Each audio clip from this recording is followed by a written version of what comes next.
With that being said, it is time to get to our NFL mock draft. And I think this is definitely going to be a very interesting topic to discuss as the three of us have prepared our entire first round predictions. This is mock draft 1.0 because I know Kyle and I at least will be doing one more. James may make another one as well. But yeah, we're all going to do one tonight, and we're all going to do one again a couple of nights before the draft. So I think the best way to go about this is for us to go pick by pick and then say who we think is going to go. All three of us. So we say first overall pick, Jacksonville, who we all think, and then go so on. I think it's quicker than all of us running through 1 through 32. So, all right, this is going to be a lot of fun. So here we got our banners up and the first team. And folks, in the comment section, we want you guys to interact with us. So if you have any comments on any of our picks, any trades that you think could happen, where you think some of these quarterbacks or receivers could go, any player, feel free to comment in the comment section. We will get back to you as soon as we can. We really do appreciate your live engagement here tonight on the show. But first, the Jacksonville Jaguars. I think we can all agree that Trevor Lawrence, quarterback out of Clemson, is the pick here. What do we think? Yep. Not even an argument. So we're 1 for 1. And look, I think it's really hard for me to not put Trevor Lawrence here because they're in need of a quarterback. As serviceable as Gardner Minshew has been for them, he's not the long-term answer. Or maybe he is. I don't know. But Trevor Lawrence is the guy they're picking number 1 overall. He is their clear future. And they pretty much set themselves up with the moves they made in free agency to draft him. Yep. So, and Number two, we got the New York Jets. Tommy Mack, if you're still watching, I hope you're paying close attention because this is the second time in 4 years you will be drafting another quarterback. Zach Wilson out of BYU, I have for the Jets at number 2. Agreed. I mean, so we're 2 for 2? We're 2 for 2. We just talked about it, right? I mean, the move of Sam Darnold implies you need a quarterback. Absolutely. Here's where the fun starts. Oh, boy. Here's where the real draft actually starts. And we do have a quick question from John Suggs. Yep. Why is Kyle Trask below the other quarterbacks on the board? Which ones are you referring to? Are you referring to the top 5, like Jones, Lance, Fields, Mon? Yeah. No, he's definitely talking about the core 4 or 5 if you want to consider, a Mack Jones, a Trey Lance. I think he's not as highly ranked as some of these other guys based on, I don't want to say competition in which he played. I'm trying to remember some of the games in which he played this year. I know they had an ugly loss to LSU, who was not a good team this year. And I believe they faced one other loss as well. And I believe that was to one of the better teams in college football. I think it was Texas A&M or something like that with Kellen Mond. But I think it just comes down to the competition in which they played and the big moment games in which they played in. And maybe the physical and the physique in which he possesses maybe somewhat to do with his pro day if Florida did have one.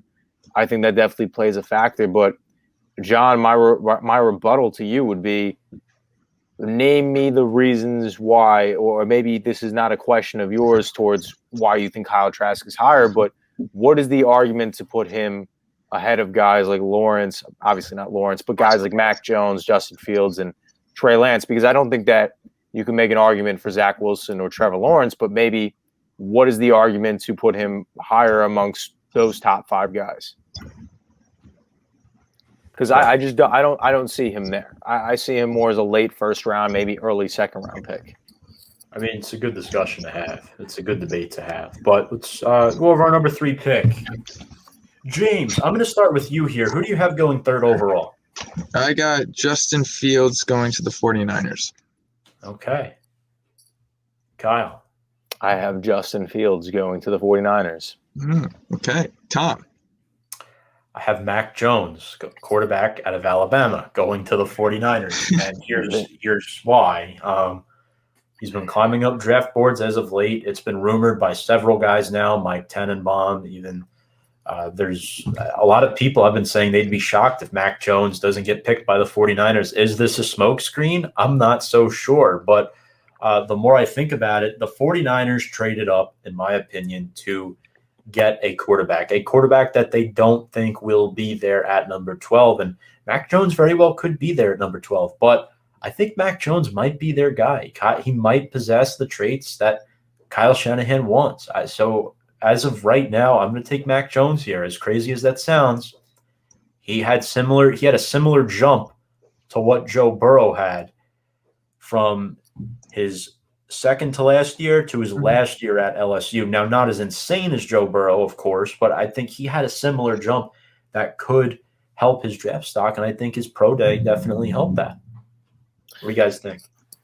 I just don't see it. I see it as a smokescreen. Kyle Shanahan in his career has only had a mobile quarterbacks, pocket passer-like quarterbacks, and I just don't see having the ability to draft a guy in Justin Fields, which you could do so many things with offensively, as opposed to Mack Jones.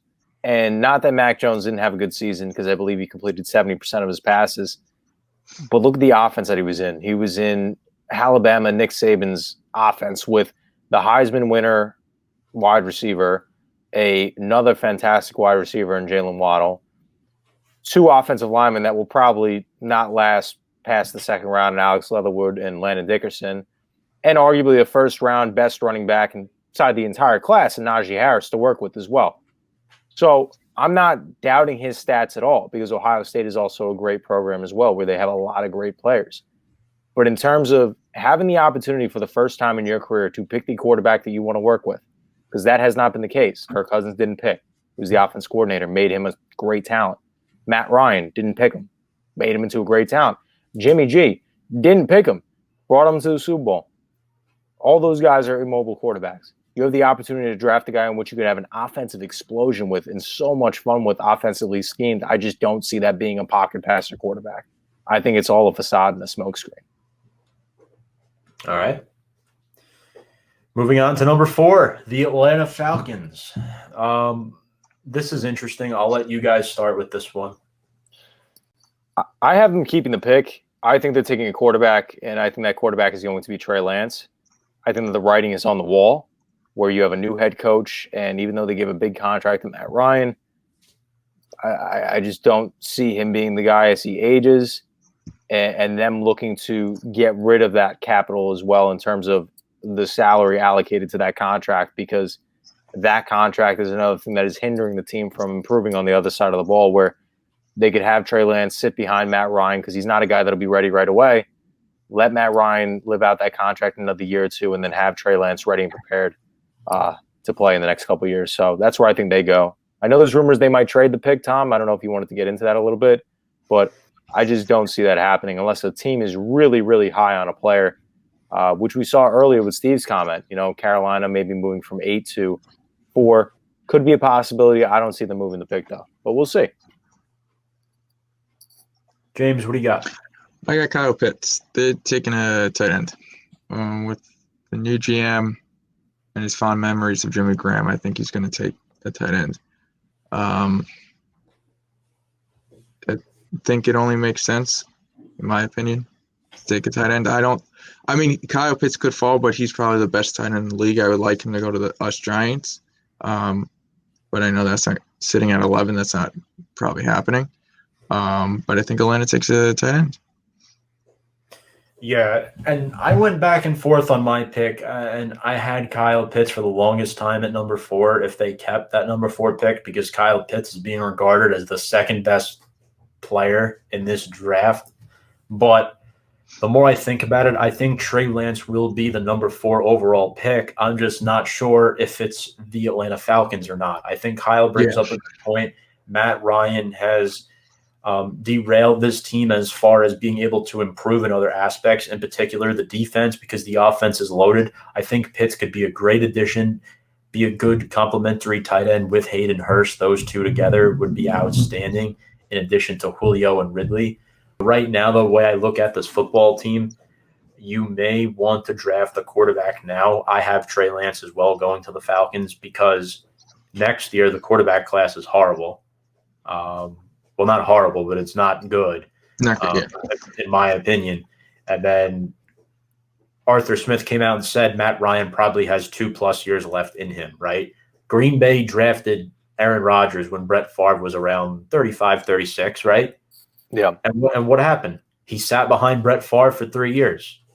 Trey Lance could very well do the same thing, but the difference with that is Trey Lance is the number 4 overall pick. Is the number 4 overall pick going to sit behind for 3 years? You may want to get rid of Matt Ryan's contract in a year or two and start developing with Trey Lance, because a new head coach, especially a young offensive line like that, more often than not, means a new quarterback. So that's why I'm going Trey Lance here with this 4th pick. But they might trade down. There's rumors they might trade down. If they want to stick with Matt Ryan for another 2 to 3 years at least, they will trade down. They'll find the suitor. They'll definitely find the suitor.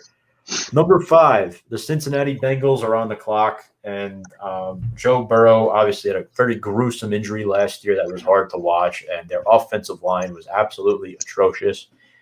Despite the rumors of Joe Burrow wanting to bring in his former teammate and buddy LSU wide receiver Jamar Chase, I think the Bengals have to go line here and draft Penei Sewell. This is a generational talent at the offensive line position. He can play left tackle, and they just lost Andrew Whitworth a few years back. They need to protect Joe Burrow up front. I mean, you have T. Higgins, you have Tyler Boyd. You can argue they may go Kyle Pitts at number 5 if they want a weapon, but if you don't protect Joe Burrow, that's a problem. Regardless of what type of weapons you have to protect your quarterback. It starts up front. Penei Sewell going to Cincinnati. I have Jamar Chase. Again, while Sewell is a great option, they have, if anything is good on that offensive line, it's their tackles. They picked up Riley Reef, and they have Jonah Williams. It's the guards in the interior offensive line that sucks. So I don't know how Sewell would fit in. I know that obviously adding another great offensive lineman can't hurt, but I don't see him moving to a guard position, or maybe one of the other two moving to a guard position so that he fits in properly. I think Jamar Chase, although they have T. Higgins and Tyler Boyd, I don't think that they can evolve as a number 1 receiver. I think Jamar Chase instantly comes in and solidifies that core of receivers and makes them fantastic. You already know he has a tremendous amount of success with Joe Burrow and can fit the system properly and have him flourish and make even more success underneath him. And another thing, we talk about generational type talent. This man is a freak athlete. He ran a 4.38 at the combine on the 40-yard dash, a 41-inch vertical, an 11-foot broad jump. And I think he had, and don't quote me on this, I think he had like 25+ reps.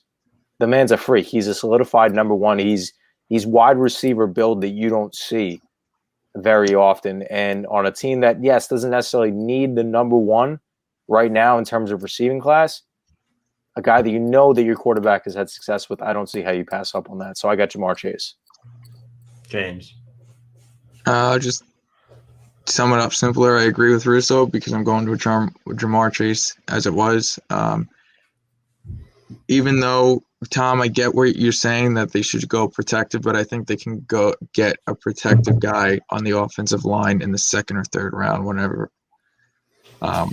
whatever pick they have in either of those rounds.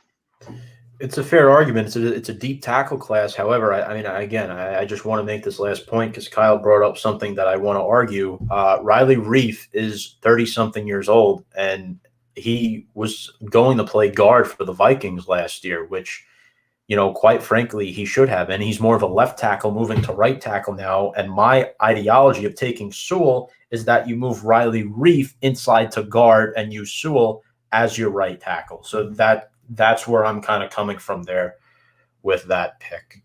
But I can see Jamar Chase as well. I did flip-flop with that one. But with the way Joe Burrow recruits, he's established a foundation there. If he wants a wide receiver like Jamar Chase, he can bring in Jamar Chase. Absolutely, I could see Chase going to the Bengals at 5. But I have Sewell to be a little different. Let's get to number 6, the Miami Dolphins. This is where I have Jamar Chase going. I think they need a receiver. They signed Will Fuller to a 1-year deal. I get it. He's not going to be available the first game. He has off the field issues. That hurts me a little bit as a Notre Dame fan. And Devontae Parker is probably more of like a 2, in my opinion. I think Jamar Chase could definitely help them out and be that weapon that Tua needs. They could also use line help, but I have Jamar Chase going here to Miami. I have them going Penny Sewell. I think that Brian Flores and the GM worked a move in which they felt more comfortable taking Penny Sewell instead of at the number 3 position, at the number 6 position, because I think he'll be there personally. And I think that on an offensive line, which is not very good, as they did lose Ted Cross back to the Patriots at the center position, an offensive line that features Eric Flowers, and a team that traded away Laramie Tunsil 2 years ago. I think they need to rebuild and protect the quarterback from the tackle positions, and I think that Penny Sewell fits the job perfectly. I got Devonta Smith, wide receiver. Waddle would be a good one for them, but I think Smith is better to help Tua develop more as a second-year quarterback. Former teammates, too. Yeah. So good chemistry there. I like that with Devontae Parker as well. It's a nice little offense if they do that. Absolutely. The Detroit Lions. Who wants to go first here? James, why don't you go first for Detroit? I got Jalen Waddle. Okay. So I like that. I'd love him to fall down to us, but he's going up early. I have Devonta Smith on my board. I think that with a team that lost all of its offensive weapons, Marvin Jones is gone and Kenny Golladay is gone. I think that they need to give Jared Goff somebody to throw to. I mean, that's an obvious. And I think that Devonta Smith, Heisman winner, best receiver arguably left on the board at this point in time, at least on my mock, because I have Jamar Chase going to the Bengals. I think that Devonta Smith is the obvious pick here for the Detroit Lions to take. I got Devonta Smith as well. I think he's a good piece. He's a receiver that they need, that Jared Goff needs. There's rumors they can take Fields here with this pick, but I'm not putting him there. Notice how Fields is still on my board at this time, and we're already at number 7. So I think Devonta Smith is the pick here. They need a wide receiver. I have Chase off my board. He's the next best receiver available. In my opinion, I have him above Waddle because of the injury concerns. So I have Smith going at number 7. Number 8, Carolina Panthers, a team that just acquired Sam Darnold. I have tight end Kyle Pitts going to the Carolina Panthers. I think they need a tight end. They signed Dan Arnold in free agency, which is a good move for them, but I don't think he could be a number 1. I think he's more of a number 2. You add him to an offense that just got a little better. Darnold, McCaffrey, Pitts, Moore, Anderson. That's a recipe for success in Carolina in 2021. Kyle Pitts, my number 8 pick. 100% agree. Everything you said, Tom. That's exactly what I want to see go down. I want to see Kyle Pitts go to the Panthers. So we're moving on to number 9, right? Well, what's your number 8? Who do you take? Oh, my number 8? Yeah, James, listen, man. We'll just skip it. Number 8 through 32. We'll skip you, man. No problem. Trey Lawrence. Even though they acquired Darnold. I still think they're going Trey Lawrence. I still think they're going Trey Lawrence. Even though we had a conversation earlier, what was it, yesterday, whatever, I still think they're going to go Trey Lawrence. I know Darnold James, you keep on saying Trey Lawrence. It's Trevor Lawrence. All right, Trey Lance. All right, my dyslexia kicked in, man. You can fight me about that at another time. I'm not going to fight you about that. No, I know. But, yes, I think they're going with a quarterback. I think they might. Darnold is there, but I think they are looking towards the future past Darnold if Darnold does not work out. All right, so we're a quarter of the way through. Number 9, the Denver Broncos. Kyle, you can go first here. Who is your pick? Micah Parsons. The Denver Broncos love their defense, especially coach-driven by Vic Fangio, which is a defensive guy. They drafted so many different offensive weapons last year. Invested in a running back in Melvin Gordon last year, drafted Jerry Jeudy and KJ Hamler in both the first and second round at the wide receiver position. We know they got Noah Fant, and the offensive line is not bad. So I'm going defense here, and I think they take linebacker Micah Parsons. As Tom, you alluded to earlier, I think prior to the show, this man's a game changer on the defensive side of the ball. He is. I have Parsons going here as well. They need a linebacker in their scheme next to Josie Jewell. I think Denver has the weapons offensively. I believe in Drew Lock. I really think he is the guy in Denver. I like him a lot. And yeah, you mentioned it, Vic. I'm sorry, but I don't trust Lock. Well, John disagrees, but that's the beauty of doing these mock drafts. Agree to disagree. But you know what? I think Drew Lock. He didn't have Cortland Sutton last year. Melvin Gordon and Phillip Lindsay were both in and out of the lineup. He was throwing to guys like Tim Patrick, and the whole COVID situation didn't help them either. So I think getting a game changer on defense like Micah Parsons, a lot of people think maybe corner, but they just got Ronald Darby and Kyle Fuller in free agency. You don't need a corner there, in my opinion, especially with Simmons coming out and saying that we like Locke. He's our guy. Micah Parsons makes the most sense here at number 9. For my number 9, I got Sewell. He's an offensive lineman. Yep. He's going to fill that big hole they have on the right side. I think it's also good for them to get some offensive line help. I see a quarterback because we saw what happened in their quarterback situation last year. But I think that offensive line needs to be solidified as well. So, yeah, I could really see another player going there too. I can see an offensive lineman going to Denver as well if they don't go Parsons. I could see a guy like Sewell or Rashawn Slater going there if Parsons is off the board or if they don't want to go there. But let's move on to how about them Cowboys, number 10. James, you can take the honor here and go first. Who do you think the Cowboys are taking?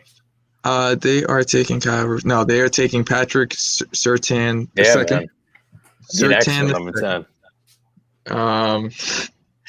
They need to address their secondary, man. Unfortunately, they do. But I think they need it. They have the wide receiver. They have their quarterback. They got the running back. Their offensive line's a little iffy. Their front end on the defense is okay, but your secondary isn't up to par. And with the league where it's going now, if you're going to have a high-powered offense like the Giants now, one of their main competitors able to throw the ball over the middle of the field and nobody's able to cover any of these guys. Yeah. You're going to go CB. I agree with you, James. I'm going to say J.C. Horn, though, at the CB position. I feel like he's slowly climbed himself up draft boards. I think he's established himself over Patrick Surtain, where people are ranking him ahead on these on their mock drafts as one of the top corners, if not the top corner in this year's draft. So I have J.C. Horn going to the Dallas Cowboys. I think the Cowboys are going corner as well, but I agree with James. I think they're taking Patrick Surtain out of Alabama. I think he's the guy that they have to go here. His ball skills are very impressive. He's a physical corner who doesn't miss tackles, and they have to improve their secondary. They lost Owosu. They weren't a good defense at all last year. They have to improve their defense if they want a shot at winning the NFC East, because the Giants got a lot better on offense. So I think that's going to be key for the Cowboys in 2021. Have Surtain. We move on to our Giants now. And again, this is not set in stone. We're doing another one of these in a few weeks, but I have Jalen Waddle going here to the Giants at number 11. I know we just got Kenny Golladay. I know we signed John Ross. I know we have Sterling Shepard and Darius Slayton, Evan Ingram, Kyle Rudolph. I get that. In the first round, the Giants are going to go with the best player available. You can make an argument for Rashawn Slater, but I don't think if your idea is to play him at right guard, that's not a guy you take in the first round. An edge at 11 is a huge reach. Guys like Jalen Phillips, Gregory Rousseau, Kwity Paye, I can see them going a Kwity Paye or a Jalen Phillips at 11. Don't be surprised if it's one of them. That's what scares me. But I think here the best player available on my mock is Jalen Waddle, who is very fast, and I have him going to the Giants because Sterling Shepard can be cut at the end of next year if we're in a similar cap situation to free up money. Darius Slayton, we don't know if he's a true number 2 yet or not. I think you have a true complementary receiver in Jalen Waddle. And again, you're giving Jones just another weapon So I have Jalen Waddle going here to the Giants. Yeah, I agree with you, Tom. I mean, the defense, there's ultimately, I would say at this point, there's really no pieces at this point in time at the 11th overall pick that you comfortably say can further improve the defense, which is already, I think, stacked. Was a top 8 defense last year and only furthermore got better over the offseason. With the offense, the only thing they really need to improve upon is their offensive line. But I think, again, here, like you said, Tom, Rashawn Slater's a tackle. So unless you feel moving him to guard is the best decision, which I don't feel that's the case, then you go with the best player available, and that's Jalen Waddle on my mock as well. And I think that would be a great suitor for him, considering that he wouldn't have to be that number one receiver right away because he has Kenny Golladay now, whereas opposed to drafting other teams, he'd be featured most likely as the number one receiver. Well, you guys keep mentioning Rashad Stahl. Wow, I can't now pronounce his last name. Thank you. He's on my mock. Our GM loves his offensive line. That's what he's going for. He's going for another offense. I would love Waddle to fall down to us. I don't think he is, even with mock drafts. I think he's still going to be picked within the 7 to 1 range, give or take. He's not going to fall down to us, and we're going to get another offensive line, which isn't a bad thing, but at the same time, there's other areas to address, like a wide receiver, like a defensive front. But that's my take. John with the comment, you guys don't see the Giants going Micah Parsons. I could see them going Micah Parsons. I mean, Joe Judge attended their pro day. I know there's some character issues, but I don't think that'll prevent the Giants from taking him. If he's there, I certainly think you should take him, but he solves a lot of our issues defensively as far as covering tight ends, as far as getting to the quarterback. The problem is I don't think he's going to be there. Yeah. I don't think he's falling out of the top 10 like a lot of people are predicting, which is why I don't have him going to the Giants. I could see it happening. Yeah, I would love for that to happen. But Tom and I both had Parsons going to Denver, I believe, right? Tom, you had Parsons going to Denver as well? Yeah. I just don't think he falls out of the top 10. Philadelphia. I have the Philadelphia Eagles. I mean, and again, this is a pick from Miami via San Francisco. I have them taking J.C. Horn here, cornerback out of South Carolina. This is my number 2 corner on my mock. And Kyle, I agree. He's been climbing up a lot of draft boards. I don't think he quite cracks the top 10, but at this point, Philadelphia is out of options. And this could be another thing, too. I don't think the Giants have this in mind, but they know Philadelphia is right behind them. Why don't you take that last of the top 3 receiver just to eliminate that option from them so that they're forced to take a guy like a J.C. Horn? But I think Horn fills a lot of needs for them. They need a corner opposite of Darius Slay. I think he's a really good, young, talented prospect out of South Carolina. That's going to be a big addition to their defense. I have them going with Caleb Farley out of Virginia Tech. I think that's one of the better corners left on the board. I know we talked about it earlier. I had Patrick Surtain falling on my board a little bit, even though he's one of the best corners in college football. I think these guys, combine-wise, have given themselves a level of stature to potentially have the argument against it. I think that they are looking for a guy to go alongside of Darius Slay, who they traded for last offseason. Again, the Eagles are in a position where they can really go anywhere because of the amount of holes that they have on their team at this point in time. But I see them addressing the defensive side of the ball, going with that corner so that they're not getting beat down on the line of scrimmage in every single game offensively. So having Darius Slay with Caleb Farley there, I think that's the move to go at number 12 for the Eagles. I have who Tom said, and I agree with Tom completely, so I'm not going to rehash it. All right, number 13, the LA Chargers. This is where I have Rashawn Slater going out of Northwestern. They need an offensive lineman desperately. He's the best lineman on the board at this point. Really smart, young, bright kid at a Northwestern. I can easily see him going at 11 to the Giants or at 9 to the Broncos. But if he falls this far to 13, you got to take him if you're the Chargers. You got to protect Justin Herbert. They added Corey Linsley. They added Matt Filer. They have Brian Bulaga. You add Rashawn Slater, the line is near complete, and the Chargers are heading to the playoffs in 2021. I'll go as far as that. Tom, you said everything that I wanted to say. So agreed, Rashawn Slater, number 13. They need that tackle position to replace Trey Turner, who they let go this offseason. So I think that's the move that they make at number 13. So I like how we're all on the offensive side. I'm taking a different offensive guy. And Tom, you have my mock draft, so you're going to help me out with this name. Yeah. Van Tucker is the last name. Elijah Van Tucker, yes. Hey, I'm not trying to butcher these guys' names. No. You know what it was? I knew exactly what name you were talking about. That's why I started laughing. Oh, okay. I think Darisaw is slightly better than Rashawn Slater. I don't think I agree with that. I think he's the third best lineman behind Slater. I don't think he's second. I don't agree with that. And especially John, if you've seen his combine workouts, that's another thing you got to take into account. Especially a guy you saw last draft as well, right? With Mekhi Becton. Everybody put him on notice as soon as everybody saw his combine stats.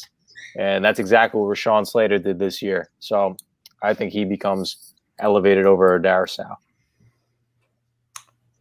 Number 14, Gabe Flayton's Minnesota Vikings. Kyle, you get the honor of going first here. Who do you have heading up to the cold Minnesota?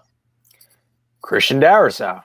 Their offensive line has been terrible. They need to protect Kirk Cousins as well as Dalvin Cook. Dalvin Cook has been getting hurt a lot lately due to the fact that they can't establish solid holes for him to run through. And I think addressing the tackle position, Darisaw being one of the best offensive linemen left at this point in the draft, at least on my mock board, I think that's the move to go for them. I agree. I have Darisaw going to the Vikings. Have to replace Riley Reef somehow, and that's your left tackle of the future, Christian Darisaw. Jalen Phillips, I got. All right. I can see it. I like that. They need to improve on that defense desperately. They lost Odenibo. Danielle Hunter was hurt last year. They lost Griffin a year ago. Yeah, they need guys. I could see it. And Phillips is highly regarded. They say he might be the best pure edge rusher in this draft, especially his pro day was outstanding. It was outstanding. But let's move on to the New England Patriots, and I'll go first here because I just want to make my spiel on this. I have Justin Fields, quarterback out of Ohio State, finally going off the board. I really think, and again, I'm not saying I think Fields is going to fall to 15. I think there's a good chance this pick gets traded up, but I think Fields fits what the Patriots need, and we're not doing any trades in this mock draft, so the Patriots are here. I have the Patriots taking Fields.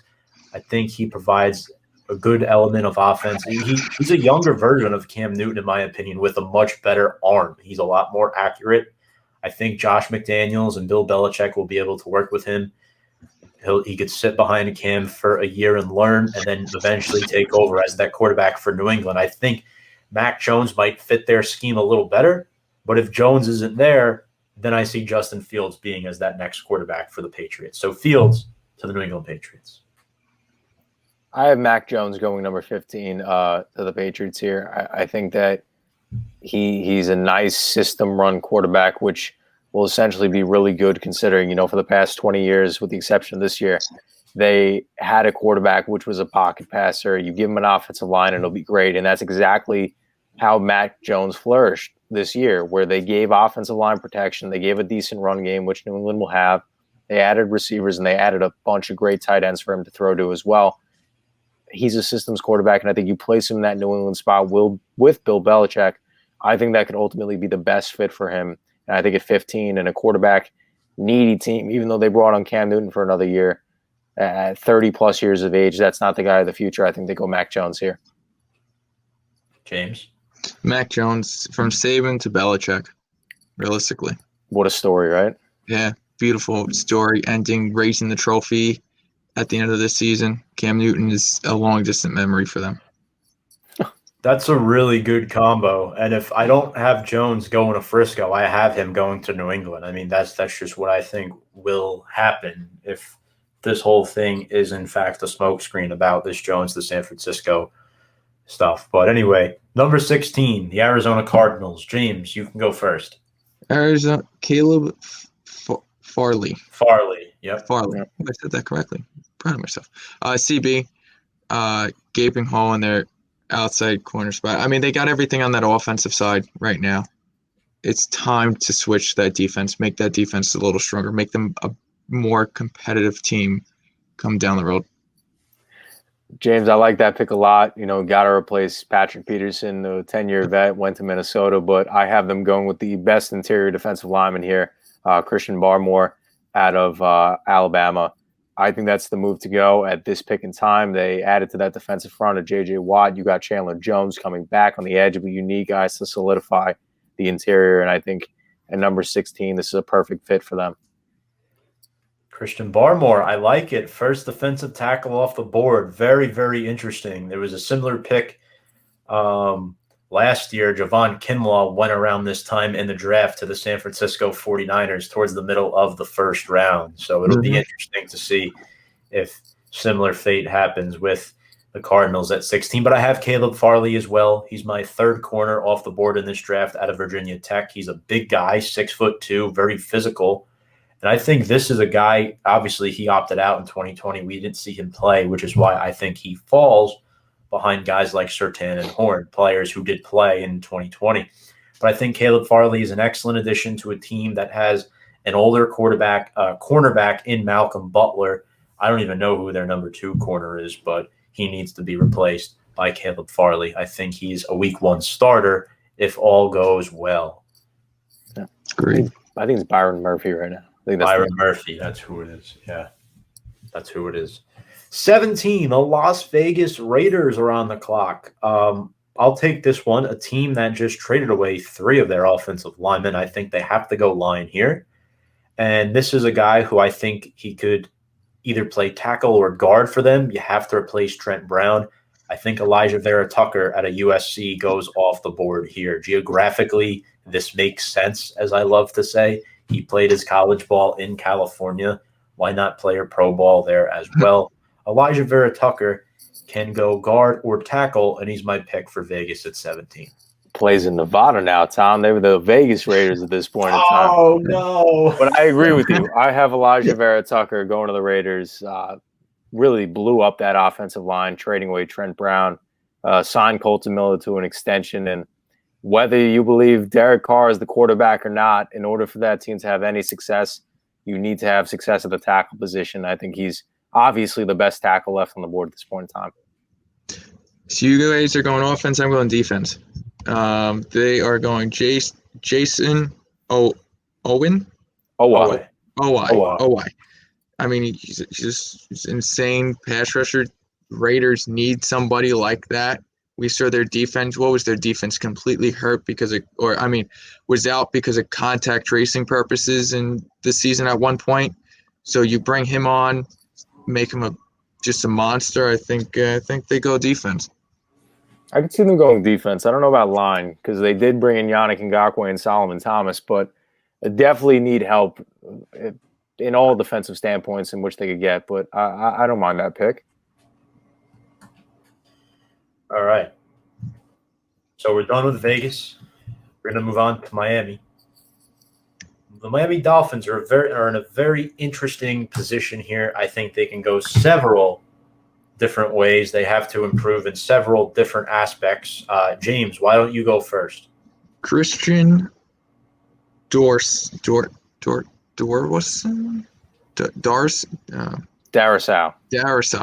Okay. Darrisaw. Oh, yeah. Okay. Christian Darrisaw, an offensive line. You got to build around Tua. He's your future. And you only want to see what he's made of. You got to build around him, even though if he isn't your guy, in a year or two, you already have pieces built where you can bring in your guy, in a sense. So,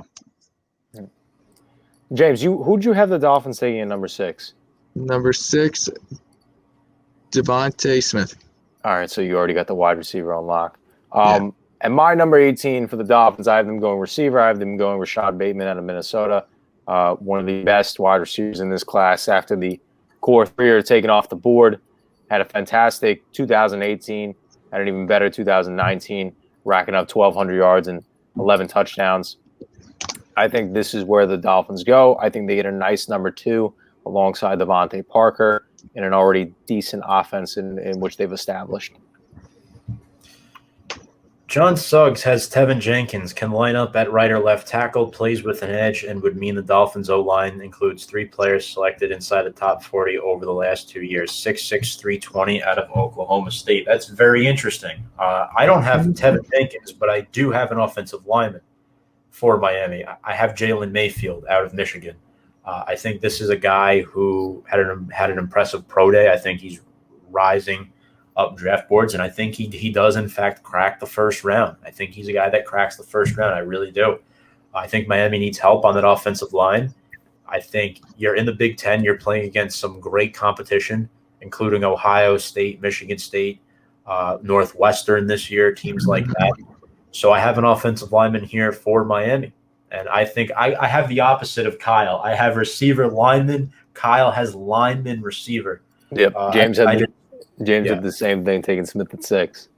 Yeah, I just think, I think as deep as the receiver class is, I think the tackle class or the lineman class itself is a little deeper. So that's why I went the way I did. But as I said earlier, I could see the Dolphins going either Sewell or Chase at number 6 for sure. So, all right. Washington. Kyle, you can go first for Washington. I got them taking your guy, Tom, out of Notre Dame.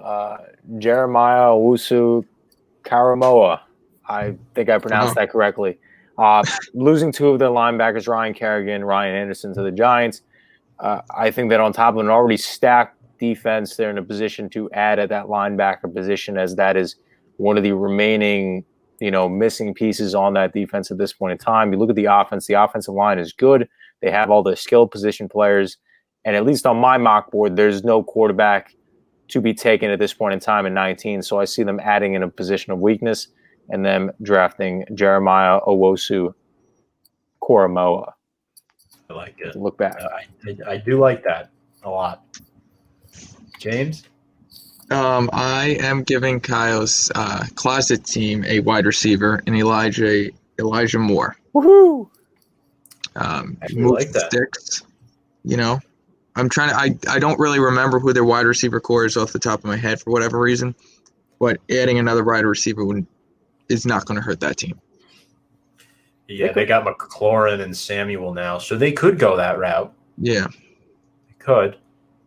I don't have them going that route. So Kyle, you had an edge. James, you had a wide receiver. I have an offensive lineman. I have Tevin Jenkins out of Oklahoma State, who John just mentioned as a possible selection for Miami. I have Tevin Jenkins going to Washington. I don't trust their current left tackle, George Christian Sr. I don't. I know they have Brandon Scherf. I believe they still have Wes Schweitzer and Morgan Moses, but that line needs help. And I think what a better way to fix that than with Tevin Jenkins at number 19 overall. Although I will say this, Washington is a team you must keep an eye on that could potentially trade up for a quarterback. As you know, Fitzpatrick helped groom Tua last year. I would not be surprised if he's called upon to do the same again if Washington trades up. Washington may also go after a guy like Mack Jones too, so that should be interesting to monitor. So yeah, but I have Tevin Jenkins for now, going to them at 19. Okay. Chicago. Windy City, baby. Andy, where are you at? All right, who wants to go first here? Who wants to go first for Chicago? Chicago, Andy, if you're going to rewatch, watch, listen, whatever you're doing, if you're listening right now, I'm taking an offensive line for you. Trevor, Tom just mentioned him, Trevor Jenkins. The Bears have enough problems. They do. They got. You don't like Andy Dalton, man? Well, no, I did say Andy was going to a contender team to you, Russo, nearly 2 months ago, but right. Not to the Bears. I didn't think, but by maybe helping that offensive line will only benefit themselves. I don't know. That's my best guess. I got Patrick Surtain finally being taken off the board, as the Bears did just trade Kyle Fuller away to the Denver Broncos. Need to help at that secondary, as they are a defensive-minded team, and I think that's the way Bears need to draft a head coach. LOL. John, who are some of the top prospects in this year's draft at the head coaching position? I didn't see. But I think they go cornerback here, need to replace that position of weakness on the defensive side of the ball. I think that offensive line would be great. I just don't see it happening personally. Yeah. So I have the Bears going lineman.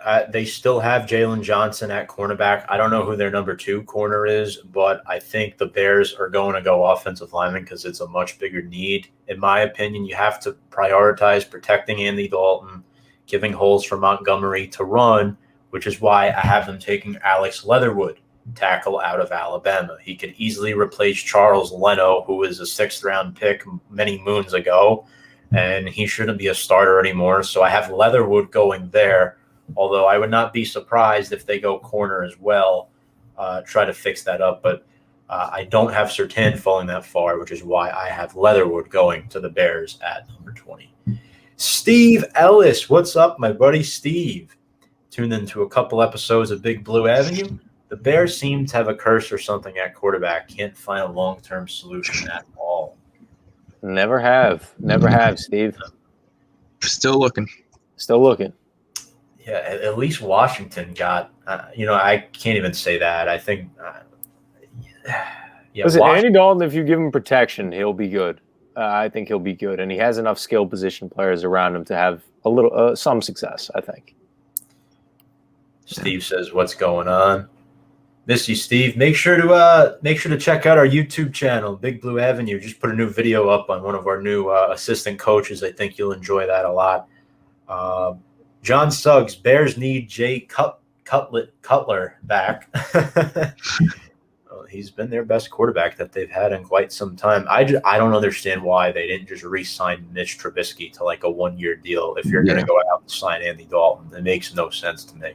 I think it was one of those things where you look at Deshaun Watson, you look at Patrick Mahomes in the same draft, and you just can't keep on looking at Mitch Trubisky anymore in the locker room, realizing you passed up on those guys. Well, traded up, I might add.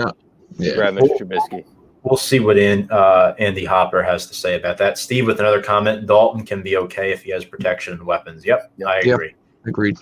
He was pretty decent with Dallas last year. But moving on to the Indianapolis Colts, number 21. I have Kwity Paye going here to the Colts. They just lost Denico Autry. They're thin on their defensive line. I know they have the Forrest Buckner inside, but they need a guy. Kwity Paye is a guy who can be very versatile. He can fit in as a defensive end on that 4-3 scheme.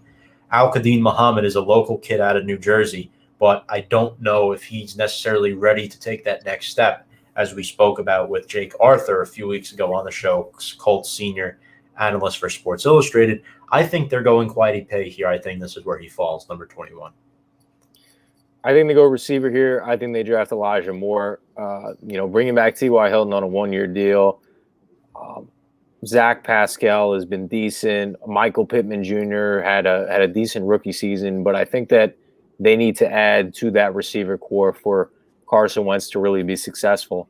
And I think when you look at the defense was number 1 in the rush, number 1 in the number 1 overall, I believe, last year as a defense in both categories, pass and rushing as well.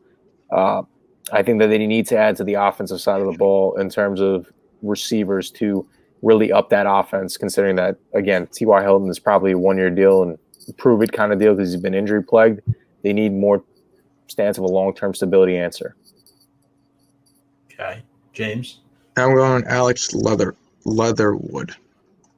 Yeah. Offensive line. I could see that too. They have to replace Anthony Costanzo, who retired. John has Greg Newsome from Northwestern. I could see that happening too. They need a corner. Yeah. They brought back Xavier Rhodes, right? They did. Yeah.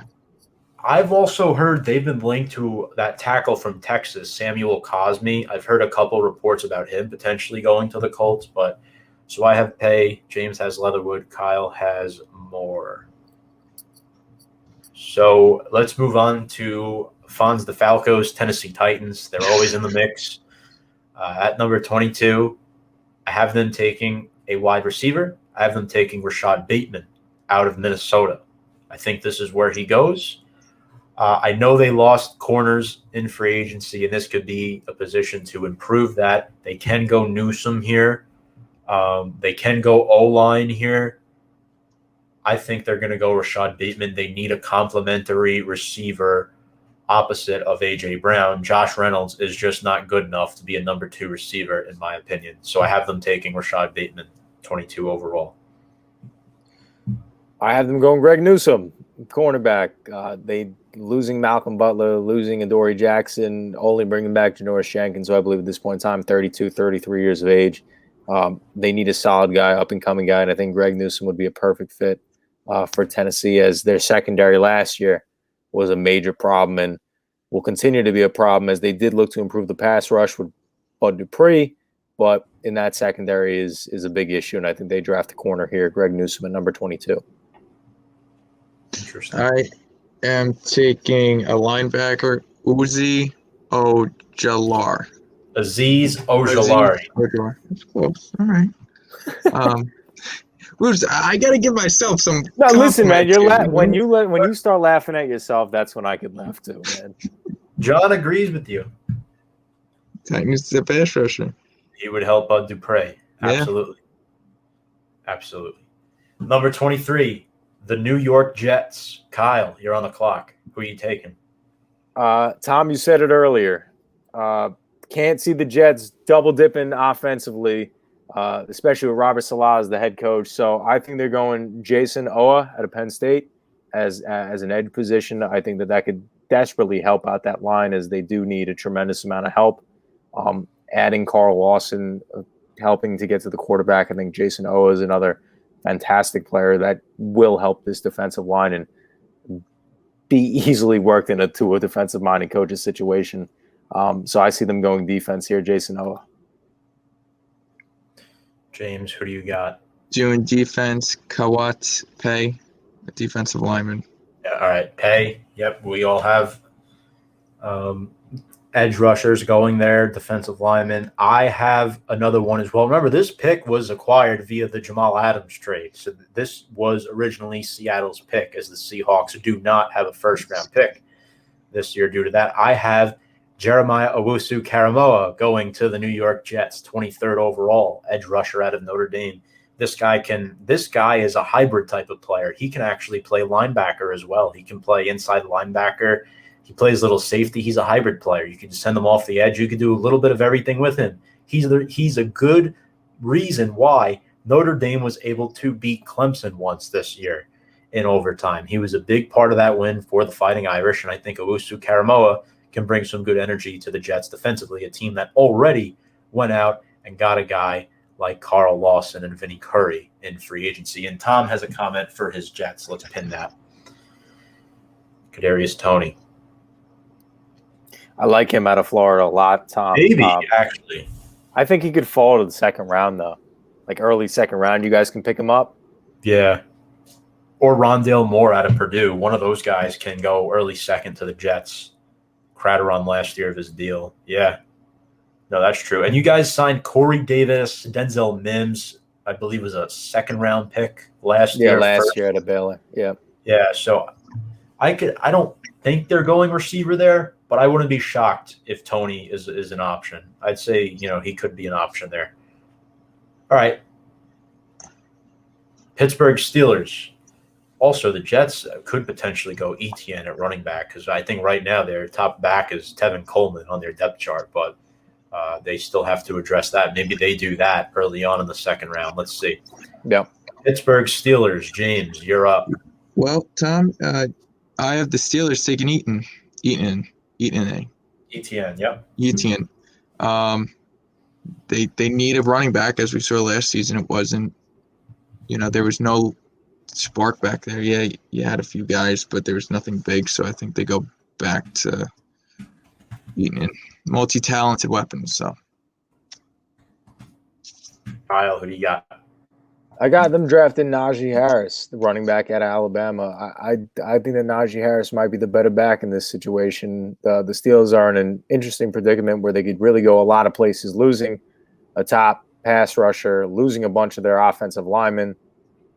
But Ben Roethlisberger is re-upping one more year, probably the last year, 39 years old, and he has no run game. And if you want to run an offense with a 39-year-old quarterback throwing the ball 40 times a game, it's not going to be successful. And I don't think they're bringing back James Conner. So Got to draft the back here, and I think why not go with Najee Harris?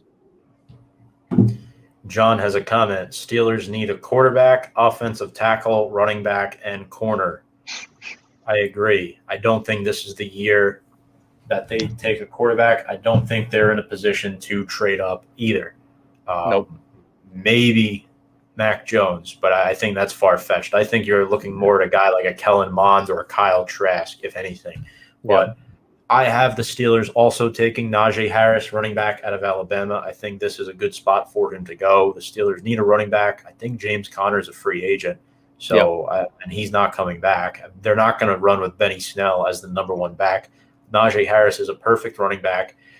They did lose a lot of offensive linemen as well. Villanueva is a free agent. They lost Matt Filer to the Chargers, so they have to rebuild that area of their team as well. So, yeah, I see Harris being the running back in Pittsburgh. What about OF from Penn State as an edge for the Steelers? I could see that too. I mean, you still have TJ Watt, but, yeah, they could use a complimentary edge since they lost Dupree. Sal, Steelers will be a project this year. By the way, Braves lost again, 0-4. Thanks, Sal. That put a smile on my face. Thank you. Jacksonville. This was a pick acquired via the Jalen Ramsey deal. Kyle Russo. I have them going Trayvon Moehrig, I believe that's how it's pronounced, out of TCU at the safety position. Again, they need to desperately revitalize that defense, which was once upon a time. Saxonville is now a abysmal of a defense, and I think that they go here with their second pick in the first round and address that defense. I like it. James. I'm going wide receiver Randall Moore out of Purdue. So that's a good one too. They could get some receiver help. So yes, they did draft Laviska Shenault last year. I believe they went out and acquired Marvin Jones, if I'm not mistaken. And then they lost Keelan Cole. Trevor Lawrence is coming in. I think they're going to go out and get Kadarius Toney, wide receiver out of Florida, again. I think this move makes a lot of sense. The Jaguars did go out and get Rayshon Jenkins at safety. They could use another safety in Moehrig, as Kyle mentioned, but I think Kadarius Toney is the move for them here. You want to get Lawrence weapons, and I think that is the guy that they take at number 25. John has a comment. He just kind of backed up what I said there. There's not much depth behind him. Agree. Moehrig is the best one available. I think it's Moehrig or Toney for me. I kind of flip back and forth on them. But remember, the top safety from last year's draft didn't go until round 2. He fell into the lap of the Giants. So, that'll be interesting to see too, Xavier McKinney. But let's move on to the Browns. I'll go first. I have Kwity Paye going here. The Browns desperately need improvement upon that defensive line.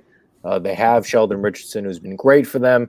Myles Garrett, obviously one of the best edge rushers in football, and I think that they need somebody to line up the opposite side of Myles Garrett, drafting Kwity Paye. We saw they address the secondary, bringing in a Troy Hill and a John Johnson. Denzel Ward is coming back healthy. Grant Delpit will come back healthy, so the secondary is fine. The defensive line was really a sticking point for me, and that's why I have them going Kwity Paye here at number 26. Love that. I got Parsons, a linebacker out of Penn State.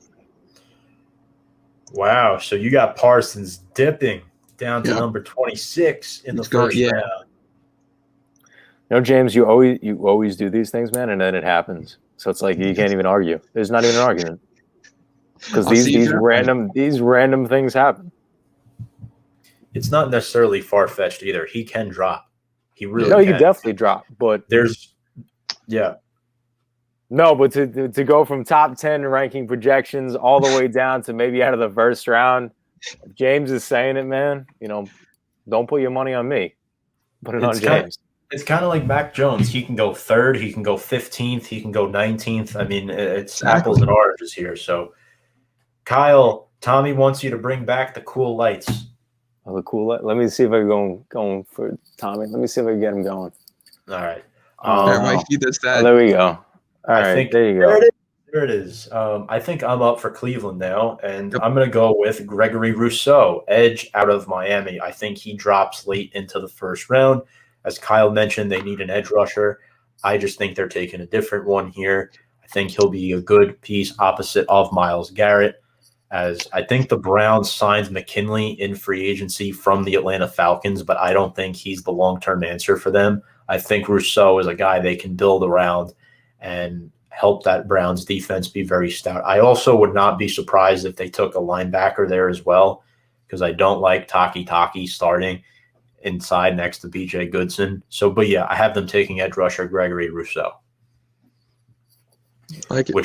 Which leads us to the Baltimore Ravens, Fonz's real team, the Baltimore Ravens, number 27 overall. And I'll go first for this one. I have them taking – I was actually texting with Fonz about this today. Fonz says they have to take a wide receiver in round 1, and I think they're going to do it. I think they're going to take Terrace Marshall Jr., a wide receiver out of LSU.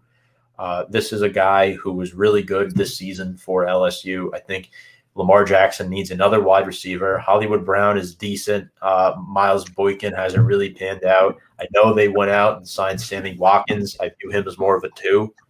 He's probably going to be a 3 if they draft Marshall. So I think that's the way they have to go. You have Mark Andrews. I mean, you have Nick Boy. You have tight ends. You have running backs. You need a wide receiver, and you need linemen. But here, I think they're going receiver. Tom, I agree with you 100%. Even on the player, Terrace Marshall Jr., going here at number 27 on the Ravens. They, in order to truly see the potential in which Lamar Jackson has, you have to give him the receivers necessary in order to be a solid quarterback in this league. And Lamar Jackson, since entering the league, has not had a receiver to eclipse 800 yards receiving. Marquise Brown cannot be that number 1 guy. They signed Sammy Watkins in the offseason, but I don't know if he could be the number 1 guy. Terrace Marshall Jr. at this 27 spot, one of the best receivers left at this point in time. I think so. That can be a guy that can develop around a Lamar Jackson for the future. James. I'm going with Tom, who you picked for the Browns. I'm flipping them. He's going down a spot. So they need an edge guy, in my opinion. Yeah, they could use an edge as well. I know they brought back Pernell McPhee. They did lose they lost a big guy to the Patriots. What's his name? I don't remember. They lost an edge rusher to the Patriots. Fonz would know him. You guys know who I'm talking about. I'm trying to think. Edge rusher to the Patriots. Yeah, they lost a pretty big Matt Judon. Yeah, Judon. Yeah. They lost him. Yeah, thanks, Tom. Yeah, they lost him to the Patriots, so they do need to replace him, so that could be an option. But yeah, I have them going receivers. Steve agrees. Baltimore definitely needs an outside receiver threat. Marshall would be a nice pick. Yep. Yeah. Agreed. All right, guys. So we have 5 more picks. New Orleans Saints clock in at number 28. James, I'll let you go first here. Who do you have? Zane Collins out of Tulsa. He's a linebacker. Zaven Collins. Okay. Zaylen Collins, yeah. Kyle, who do you got? I have Asante Samuel replacing Janoris Shanks at the cornerback position. Stay stacked on the defense. The Saints really have everything right except for that one secondary corner position alongside Marshawn Lattimore. So I think that's the way in which they go, and I think they draft Asante Samuel out of FSU right here with that 28th overall pick. Those are 2 holes that they have. They also have a third, and it's on their defensive line. I get it. They lost Jenkins. They lost Alex Anzalone. I mean, those were a couple of big losses for them. But they also lost Sheldon Rankins and Trey Hendrickson. Those are 2 big hogs up front that running backs fear, that quarterbacks fear. I think they're replacing him with the top DT in this draft who finally falls off my board out of Alabama, Christian Barmore. I think he's the pick here for the New Orleans Saints. You lost Rankins to the Jets. You lost Hendrickson to the Bengals. It's time to replace those guys, and Barmore is a beautiful option if he falls into your lap at 28, and I think he will. So Barmore to the Saints for me. And we move on to the Green Bay Packers. This was an interesting Jalen Phillips. Yeah, this was an interesting one. I I didn't have trouble doing this. I threw a bone their way because I just can't imagine they go another year not helping out Aaron Rodgers. But I have them drafting Rondell Moore, wide receiver. They desperately need help. They have Devontae Adams, but after that, it's a significant drop off to Kwame St. Brown, Alan Lazard, Marquez Valdez-Scantling. They need a solid number 2, and I think Rondell Moore can help them a lot. Yeah, I mean, Rondell Moore can help them a lot. They do need wide receiver help. I actually have them going with linebackers Zayvon Collins here out of Tulsa. They have Ty Summers.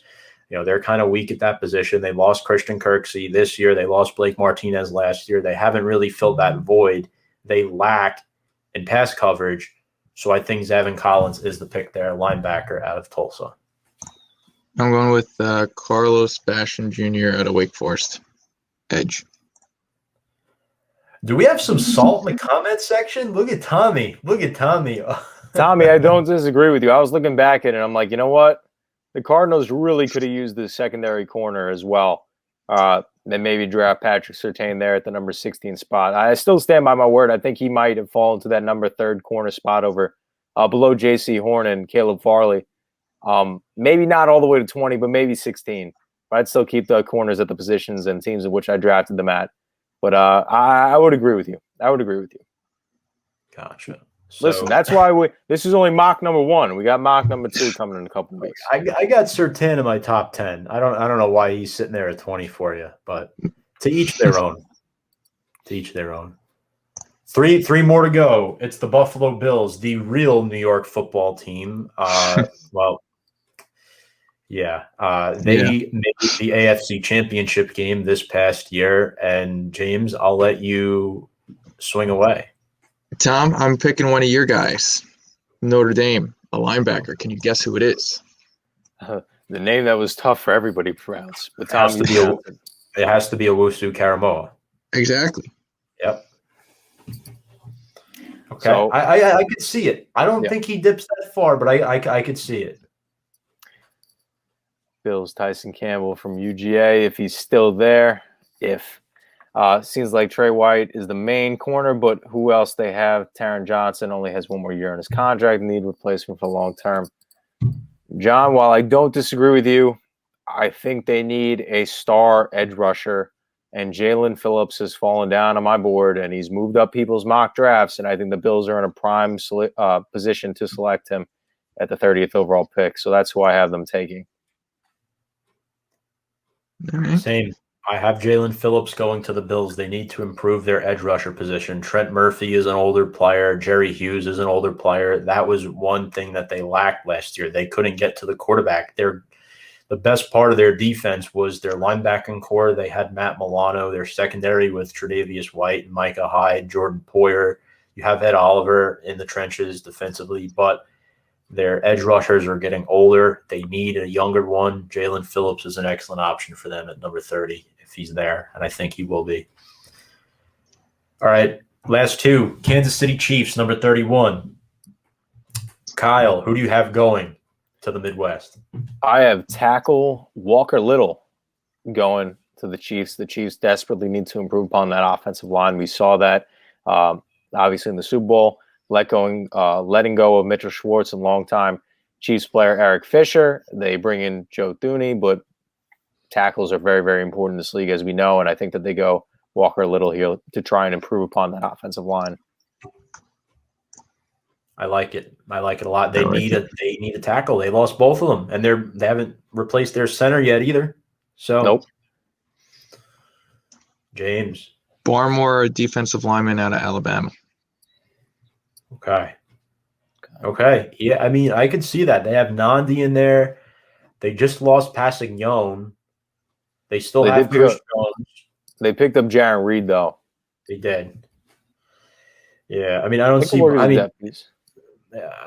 if Barmore goes there, but he could land there if all their other options are gone. I have Liam Eichenberg out of Notre Dame. Is anyone surprised? Cracking the first round. Cracking the back end of the first round. He's probably going early second, but something tells me the Chiefs are going to take him here at number 31. Liam Eichenberg had 33 reps bench reps. Strong guy. That is the most out of all the offensive linemen drafted in the first round since 2014. The closest was Austin Jackson last year, who had 27 bench reps. That was 6 less than Liam Eichenberg. This guy's a 3-year starter at Notre Dame. He's an outstanding talent. He's a captain of the team. He is exactly what Kansas City needs at left tackle. He's really, really good at run blocking, and he's really good at finishing blocks as well. So I have Liam Eichenberg going to the Kansas City Chiefs out of Notre Dame. I like it. Yeah. Last one. Tampa Bay, 32. James, you get to go first here. Oh, I do. Alrighty.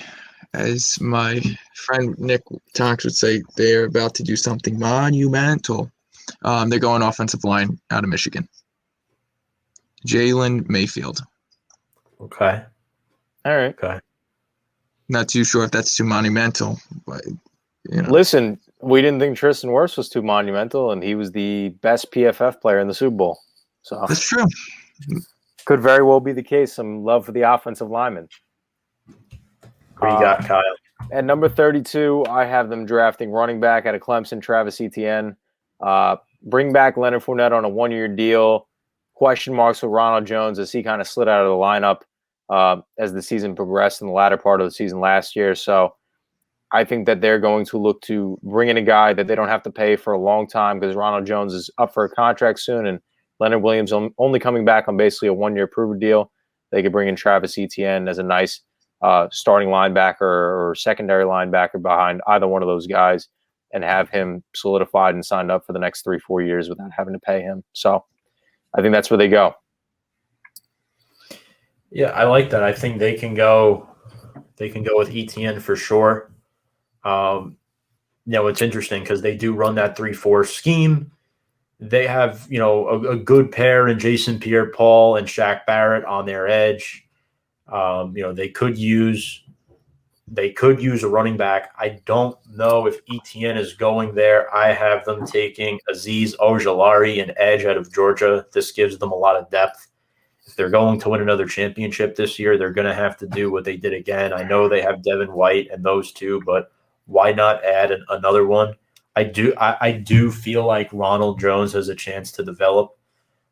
Trask, keep him in Florida. Yeah, well, we'll see. Maybe he could be a potential replacement for Tom Brady, but Tom Brady seems to never go. So, yeah, and Steve has a comment. I could see Arians taking Etienne. He's along the lines of some of the other running backs he had with the Cardinals. That's a really good point. That's actually a really good point. Yeah.